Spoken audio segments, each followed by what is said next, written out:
కోటి జన్మలెత్తినా లభించని మోక్షం స్వర్గం పొందడానికి కారణమైనది మనుష్య జన్మ. ఇలాంటి జన్మ కలిగినందుకు ఆనందిస్తూ దీన్ని వ్యర్థం చేయకుండా సత్కర్మలాచరించి ధన్యులయ్యే వారి కంటే వృధాగా పాపాలు చేస్తూ నిర్భీతిగా సంచరించే వారే లోకంలో చాలా మంది ఉన్నారు. భార్య, పిల్లలు, ధనం ఈ మూడింటినే నిరంతరం చూసుకుంటూ వాటి మీద మాత్రమే మనస్సు నిలిపేవారు కొందరు. చేయతగని ఘోర కృత్యాలు చేసేవాళ్ళు మరికొందరు. అనగా నరహత్య, స్త్రీ హత్య, శిశు హత్య, పరదార సంగమం, గురుద్రోహం, నిష్కారణ జంతువధ వంటివి. నోటి వెంట రాకూడని మాటలతో వ్యర్థ ప్రసంగాలు చేసేవాళ్ళు కొందరు. వీరంతా మృగాలతో సమానం. ఆశతో కూడిన మనస్సుకు తృప్తి ఉంటుందా? ఆశకు తృప్తికి బద్ధ వైరం కదా.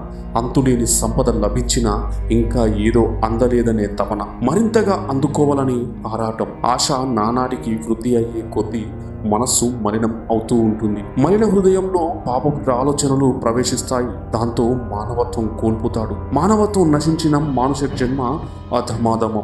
అట్టివాడు చేసే క్రూర కృత్యాలు ఊహకు కూడా అందవు.